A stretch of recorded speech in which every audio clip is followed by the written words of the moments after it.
The sound of energy weapons filled the night air as Tank moved through the rocky terrain like a ghost. His SEAL training had taught him that in close combat, mobility was life.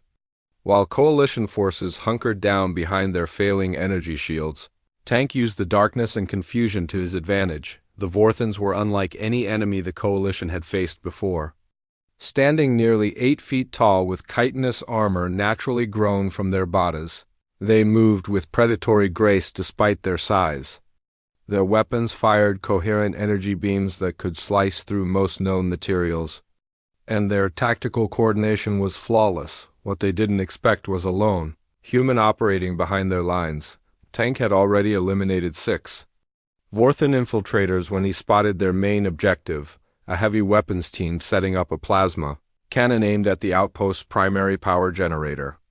If they succeeded in taking out that target, the entire defensive grid would collapse within minutes. The weapon team consisted of 4 Vorthons working with mechanical precision. Their chitinous armor gleamed dully in the starlight, and Tank could see the weapon ports built into their forearms where their energy projectors emerged. These weren't just soldiers, they were living weapons. Genetically engineered for warfare, Tank settled into a firing position behind a boulder, his rifle's scope revealing details that would have been invisible to most Coalition species in this lighting. The lead Vorthon was directing the others, its head crest marking it as a senior warrior. Take out the leader first, then the gunner, then the spotters. Basic principles that worked regardless of species. His first shot took the leader center mass. The modified armor-piercing round punched through the Vorthon's natural armor and dropped it instantly. The others reacted with inhuman speed, but Tank was already moving. His second shot catching the gunner as it turned toward his position.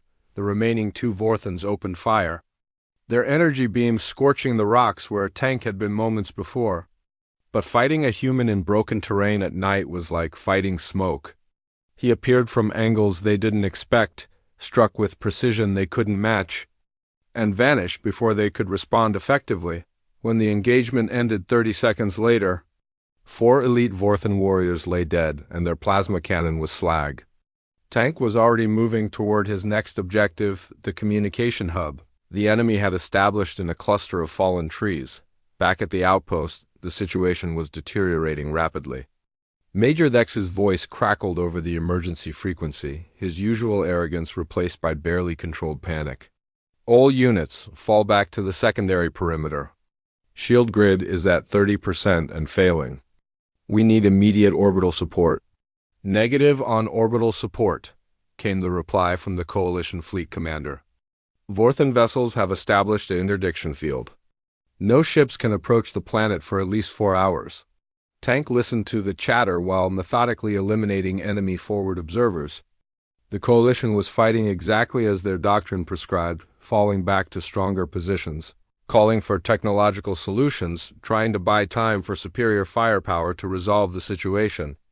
It was logical, sensible, and completely wrong for this battle. The Vorthons weren't here to trade firepower. They were here to capture the outpost quickly, before Coalition reinforcements could arrive. Every minute the defense lasted was a victory, but the alien commanders didn't understand this. They were thinking in terms of preserving forces rather than accomplishing the mission. Tank's next target was more challenging, a Vorthon command post established in a natural cave formation. His reconnaissance revealed at least 8 hostiles inside, including what appeared to be a senior field commander coordinating the entire assault. Taking them out would disrupt Vorthon operations, but getting inside meant exposing himself to overwhelming firepower. Traditional SEAL doctrine would call for explosives, but Tank's supply was limited. Instead, he decided to use the enemy's strengths against them. Vorthons were predators, but they were also pack hunters who relied on coordinated group tactics. Separate them, and they became vulnerable. Tank began by creating noise and movement at 3 different positions around the cave.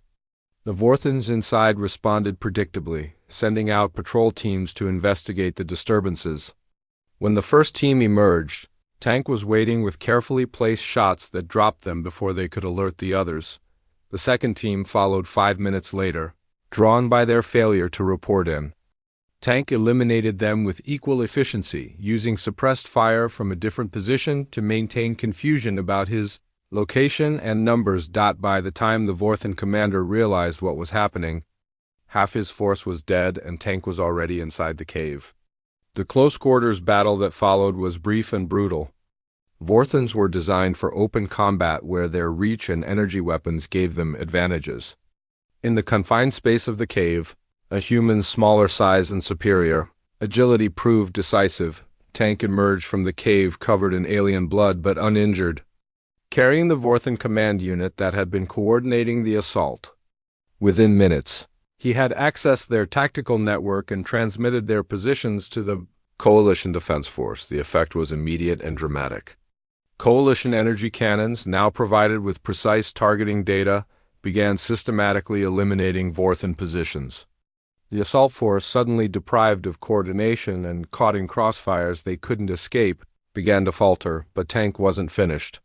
The captured command unit revealed the Vorthan's extraction plan. 3 transport ships would land in a clearing 2 kilometers from the outpost to evacuate their forces and any prisoners they had taken.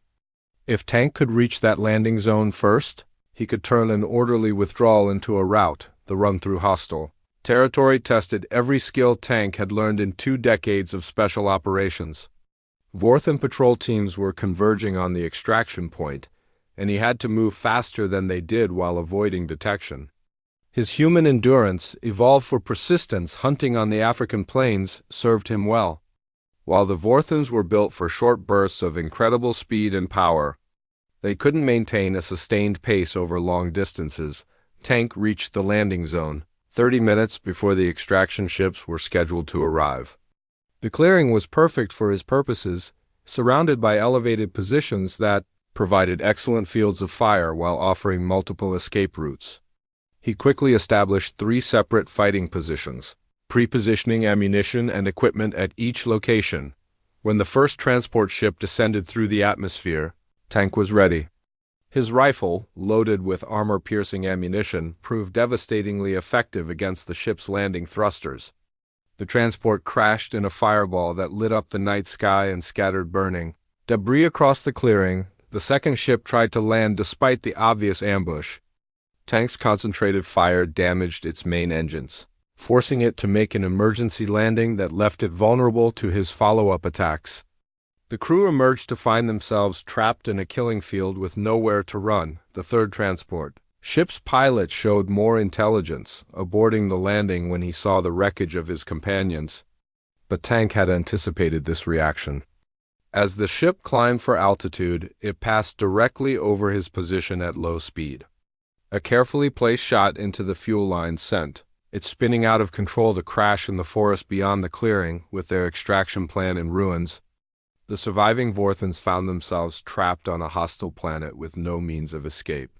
Some attempted to fight their way back to the outpost, hoping to capture it and use its communication array to call for rescue. Others tried to establish defensive positions in the wilderness, planning to wait for their fleet to return. Tank hunted them all, moving through the night like an avenging spirit. He systematically eliminated every Vorthan soldier he could find. His intimate knowledge of the terrain, combined with his superior night fighting skills, made him nearly invisible to the alien warriors. They had come to this planet as conquerors, but they found themselves prey. As dawn broke over Kepler 442b, the battlefield fell silent. The Vorthan assault force that had landed with such confidence 12 hours earlier no longer existed. Some had died fighting at the outpost, others in the wilderness around the landing zones. But none had survived to report their failure to the fleet. Tank stood on the outpost walls as coalition reinforcements finally arrived from orbit. The alien officers who had dismissed his warnings now looked at him with something approaching awe. In a single night, one human had accomplished what their entire defensive plan had failed to achieve: complete destruction of an elite enemy force. Sub-Commander Lara approached him as he cleaned his rifle, her silver eyes filled with questions she wasn't sure how to ask. Human Tank, our preliminary count shows 87 confirmed Vorthan casualties. The tactical computers estimate you personally eliminated 43% of the assault force. Tank didn't look up from his weapon maintenance. "Just doing my job, ma'am. But how?" She persisted. Their armor, their weapons, their coordination, everything about them was superior to Coalition standard equipment. By all logical analysis, they should have overwhelmed our defenses within hours. Tank finally met her gaze, his blue eyes wholly asterisk. 6 weeks after the failed Vorthan assault, Chief Petty Officer Marcus Tank Rodriguez found himself standing in the Coalition High Command briefing room on the space station. Nexus Prime, the chamber was filled with the most senior military officers from across the galaxy, their diverse forms representing dozens of species united in their struggle against Vorthan expansion. Admiral Kethver, the Zilithian Supreme Commander, gestured toward a holographic display showing the sector map. Red indicators marked Vorthan-controlled systems, while blue represented Coalition territory. The red was advancing steadily toward the blue. "The situation has become critical," Admiral Kethver announced, his crystalline voice resonating through translation devices. "Vorthan forces have captured 6 key systems in the past month. Our conventional defensive strategies are proving inadequate against their new tactics." Tank studied the tactical display with professional interest.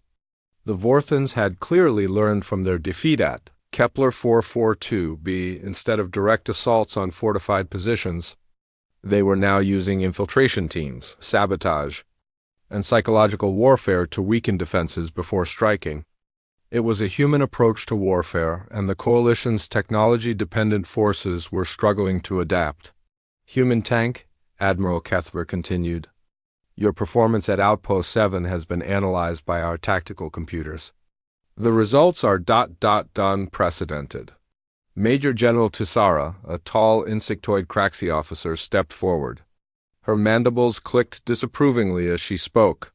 "The computer models show a statistical impossibility. One soldier armed with primitive weapons, achieving a 97% kill ratio against a technologically superior enemy force. Our scientists believe there may have been errors in the combat reports." Tank remained silent. He had learned that alien officers often needed to work through their own logical processes before accepting uncomfortable truths. Arguing with them only delayed the inevitable conclusion. "However," Admiral Kethver continued, "the physical evidence is indisputable. 41 Vorthan bodies, their positions and cause of death consistent with single-operator tactics. The question before us is whether this represents an anomaly or a replicable strategy." Subcommander Lyra, who had been transferred to High Command after the Kepler 442b incident, activated another holographic display. "We have reviewed Earth's military history extensively. Humans consistently demonstrate tactical capabilities that exceed logical predictions. Their success rate in asymmetric warfare scenarios is particularly notable." "Primitive aggression," muttered General Tisara. "Useful against an equally primitive enemy, but hardly relevant to modern warfare." Tank finally spoke, his voice calm and professional. "With respect, ma'am, the Vorthans aren't fighting a modern war anymore. They've adapted their tactics to exploit weaknesses in Coalition doctrine. Technology alone isn't going to win this conflict." The briefing room fell silent. Most Coalition species considered it improper for junior officers to contradict senior command decisions. But Tank had earned the right to speak freely through his actions at Outpost 7. Admiral Kethver's crystalline features shifted into what might have been curiosity. "Explain your assessment, Chief Rodriguez." Tank gestured toward the tactical display. "The Vorthans have studied our defensive patterns. They know we rely on sensors, shields, and energy weapons. So they're using stealth technology to defeat our sensors, infiltration teams to bypass our shields, and close-quarters tactics that neutralize our energy weapon advantages." He paused, making sure his words were being properly translated. "They're fighting like humans now. And if you want to beat an enemy who fights like humans, you need humans who can outfight them." General Tisara's mandibles clicked in agitation. "You suggest that one species among the dozens in our coalition possesses unique military capabilities? This contradicts everything we understand about technological warfare." "Ma'am," Earth fought global wars for thousands of years using nothing but primitive weapons and tactical innovation. We learned to win through adaptation, aggression, and absolute refusal to surrender. Most coalition species developed space travel before they developed advanced military tactics. You skipped that evolutionary step. Sub-Commander Lyra activated a new display showing human military history. Our analysis supports Chief Rodriguez's assessment. Humans demonstrate consistent superiority in irregular warfare, small unit tactics, and individual combat effectiveness. Their psychological resistance to defeat is particularly noteworthy. Admiral Kethver studied the data for several minutes before speaking. The Coalition High Council has authorized a new initiative. Operation Deathworld will establish human-led special forces units across all frontline sectors. Chief Rodriguez, you will oversee training and implementation. Tank felt a mixture of pride and apprehension. Training alien soldiers to fight like humans would be challenging. But it was necessary if the Coalition hoped to survive the Vorthan expansion 3 months later. Tank stood on the training grounds of Camp Terran on the planet Darwin 7. The facility had been specially designed to replicate Earth's diverse and dangerous environments. Gravity was set at 1.2 standard to simulate Earth conditions, and the climate control systems created everything from Arctic storms to tropical heat. His first class consisted of volunteers from 12 different species, each bringing their own physical capabilities and mental conditioning. The Alterians were naturally agile with superior reflexes. The Lumari had excellent night vision and stealth abilities. The Kraxi possessed incredible strength and endurance. The Zilithians could interface directly with electronic systems. What none of them possessed was the human mindset necessary for irregular warfare. Listen up. Tank's voice carried across the training ground. For the next 6 weeks, you're going to learn to think like predators instead of prey. You're going to learn that sometimes the best technology is a sharp stick and the will to use it. You're going to learn that losing is not an option even when logic says you should surrender. The first lesson was basic survival. Tank dropped his students into a simulated hostile environment with minimal equipment and no support. Most coalition species were accustomed to technological solutions for every problem. When those solutions were removed, they struggled to adapt. Sergeant Vextal, a Lumari commando with extensive special operations experience, approached Tank after the first day. His large, dark eyes reflected genuine confusion. Instructor Tank, our tactical computers could easily solve the navigation and resource problems in this scenario.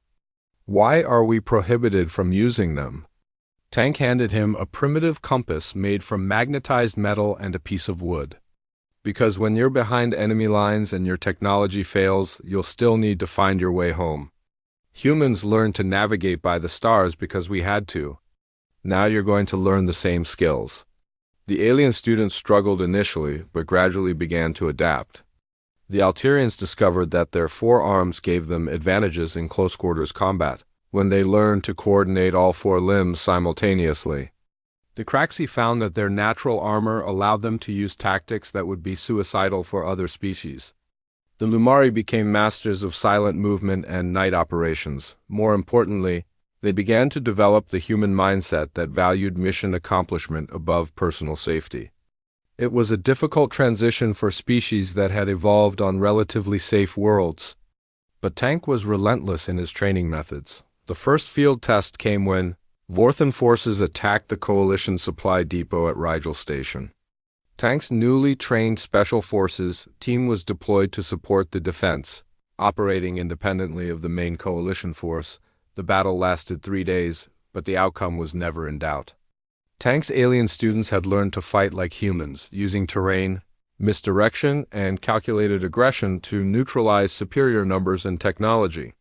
They struck from unexpected angles, disappeared when the enemy tried to respond, and reappeared elsewhere to continue their attacks. The Vorthan assault force, expecting to face conventional Coalition defenses, found themselves fighting an enemy they couldn't predict or counter. Human-trained Alterians moved through their lines like ghosts, while Kraxi shock troops absorbed massive firepower and continued advancing. Lumari snipers eliminated key personnel from impossible ranges, and Zilithian electronic warfare specialists turned Vorthan technology against itself when the smoke cleared. The Vorthans had been completely defeated with minimal coalition casualties.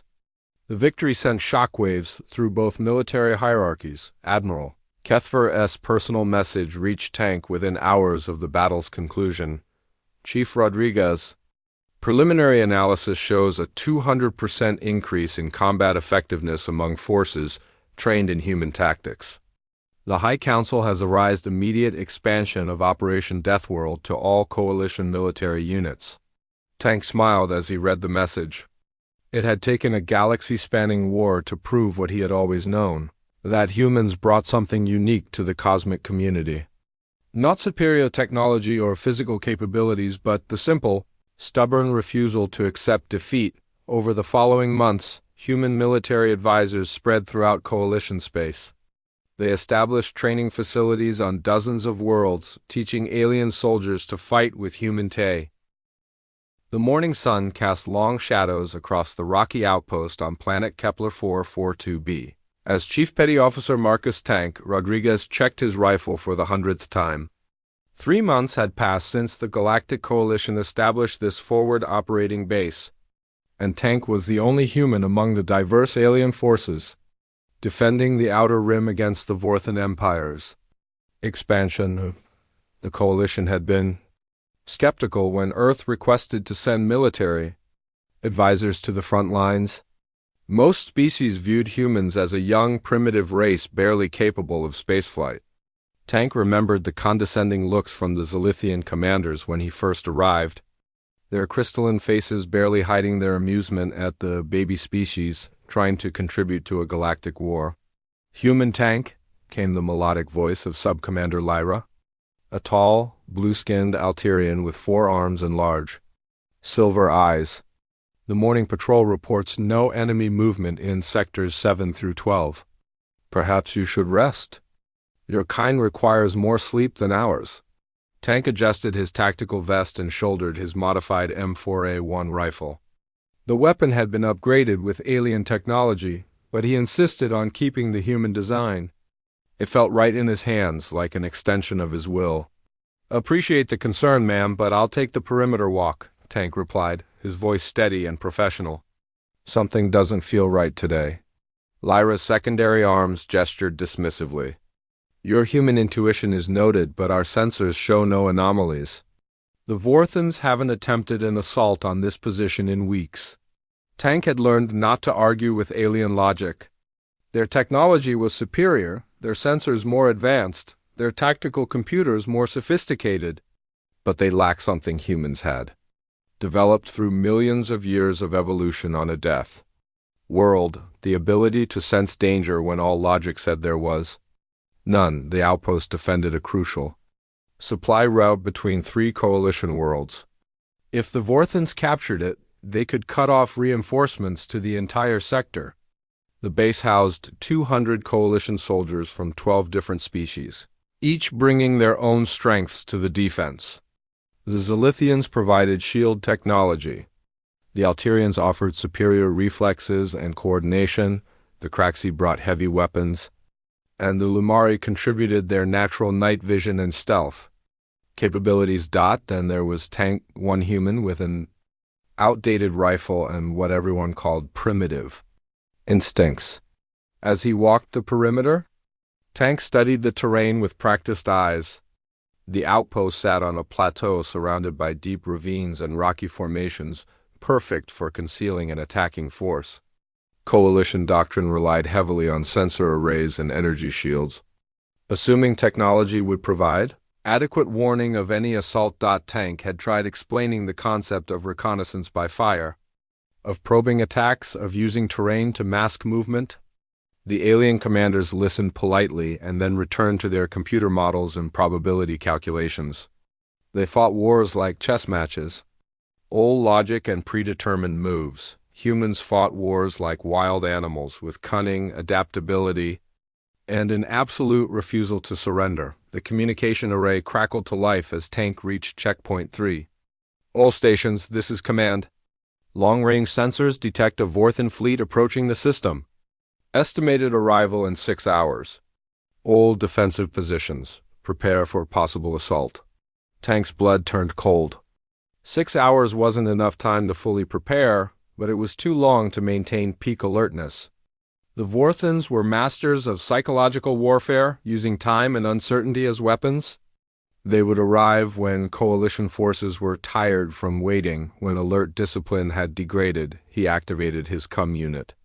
Command, this is Tank, requesting permission to establish advanced observation posts in the ravines. Negative.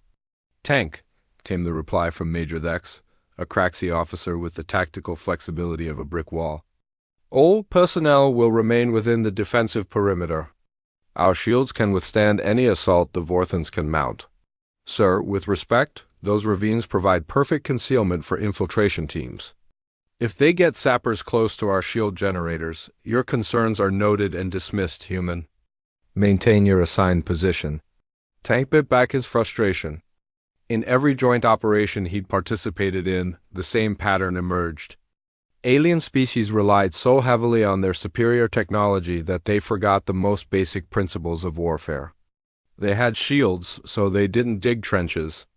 They had sensors, so they didn't post human guards. They had computers, so they didn't trust instincts. The problem was, they were usually right. Their technology was so advanced that primitive tactics rarely mattered. But Tank had studied the Vorthans extensively, and they were different from other coalition enemies. They were conquerors, not just soldiers.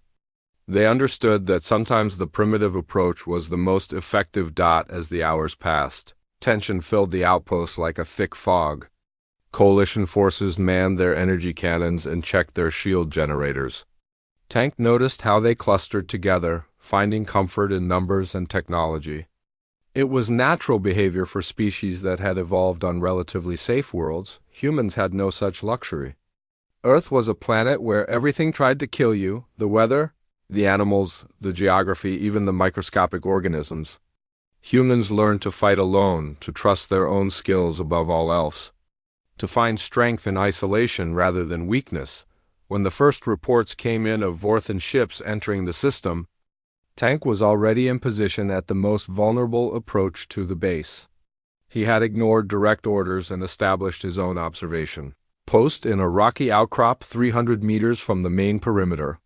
If court-martial was the price for doing his job properly, so be it. The Vorthan fleet took positions in high orbit well beyond the range of ground-based weapons.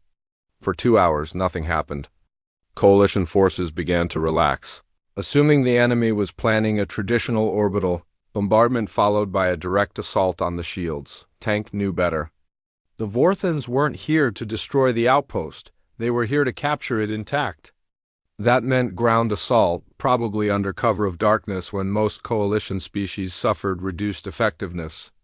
It meant infiltration teams to take out key defensive positions. It meant the kind of close-quarters combat that would neutralize most of the coalition's technological advantages. As night fell across Kepler 442b, Tank felt the familiar calm that always preceded combat. His breathing slowed, his heart rate steadied, and his mind sharpened to laser focus. This was what humans were built for, not the cold calculation of computer warfare, but the hot blood and quick reflexes of mortal combat. The first sign of trouble came not from the sensors, but from Tank's own observations. A slight shift in the rock shadows of the eastern ravine, barely visible even with his night vision scope.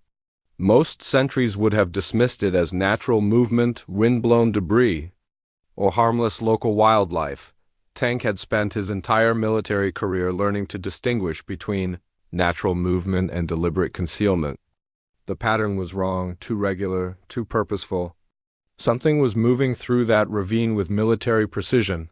He activated his CUM unit, switching to the emergency frequency that would reach all command positions simultaneously. Command, this is Tank. I have visual confirmation of enemy movement in the eastern ravine. Multiple contacts, moving in tactical formation. Tank, return to your assigned position immediately, came Major Thex's angry response. Our sensors show no enemy presence in that sector. Sir, I'm looking at them right now. At least 2 squads, possibly more. They're using some kind of stealth technology that's fooling your sensors. Impossible. Vorthen's stealth capabilities are well documented. Our detection arrays are specifically calibrated. Tank's response was cut short by the flash of energy weapons in the ravine. The infiltration teams had been spotted by a coalition patrol, and the battle had begun 3 hours ahead of schedule. The element of surprise was gone, but the Vorthens had already achieved their primary objective. They were inside the defensive perimeter. Explosions erupted across the outpost as hidden sappers struck at shield generators and communication arrays. The careful defensive plan collapsed in minutes as coalition forces found themselves fighting an enemy that was already among them. Using tactics their computers had never been programmed to counter. Tank was exactly where he needed to be, in the perfect position to intercept the main assault force as it emerged from the ravines. His modified rifle spoke with deadly precision, each shot carefully placed to maximum effect. He had no shields, no energy weapons, no technological advantages, just the skills learned through 20 years of combat in Earth's most elite military unit. As the first wave of Vorthen soldiers fell to his fire, Tank allowed himself a grim smile. The aliens were about to learn why humans had earned their place in the galaxy not through superior technology, but through sheer, stubborn refusal to quit fighting. The real battle was just beginning, and failure was not an option.